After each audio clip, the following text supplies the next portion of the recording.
Hello student, welcome back to my YouTube channel FA Assam Knowledge. তো ছাত্ৰ-ছাত্ৰীসকল তোমালোকে ভিডিঅ'ৰ থাম্বনেইলখন চাই নিশ্চয় গম পাইছা যে আজিৰ ভিডিঅ'টোত আমি কি আলোচনা কৰিম। ভিডিঅ'টো আৰম্ভ কৰাৰ আগতে কোনোবাই যদি আমাৰ চেনেলখন ছাবস্ক্ৰাইব কৰা নাই তেন্তে চেনেলখন ছাবস্ক্ৰাইব কৰি দিবা আৰু কাষত থকা বেল আইকনটো প্ৰেছ কৰি দিবা।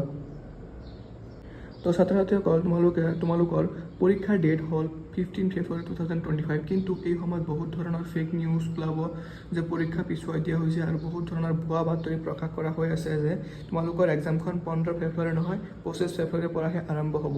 কিন্তু তোমালোকে এইবোৰ কথাত টোটেলি কাণ নিদিবা।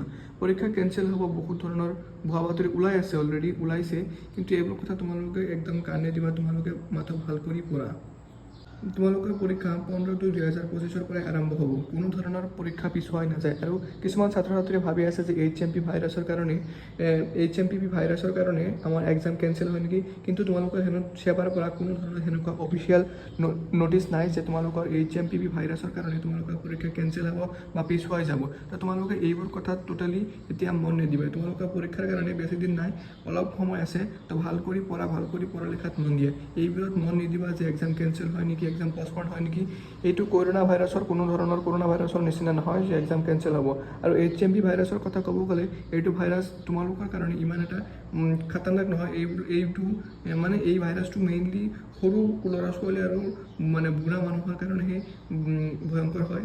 এইটো আমাৰ তোমালোকৰ যিটো বয়স, এইটো বয়সত কোনো ধৰণৰ নহয়, এফেক্ট নকৰে।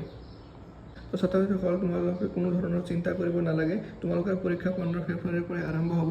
আৰু কিছুমান চেনেল আছে বা কিছুমান বাতৰি কিছুমান নিউজ পেপাৰ বা কিছুমান বহুত ধৰণৰ প্লেটফৰ্ম আছে যে তোমালোকৰ পৰীক্ষা কেঞ্চেল হ'ব বা পৰীক্ষা পিছুৱাই যাব। এইবোৰ নিউজ এতিয়া নিউজ প্ৰকাশ কৰিব, কিন্তু তোমালোকে সেইবোৰত কাণ নিদিবা। তোমালোকে অফিচিয়েল যিটো নিউজ সেইটো লৈ মন কৰিবা।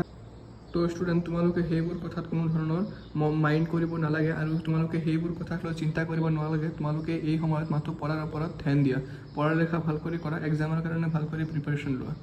তো আজি আমি আমাৰ ভিডিঅ'খন ইয়াতে সামৰণি মাৰিছোঁ। সকলোকে ধন্যবাদ।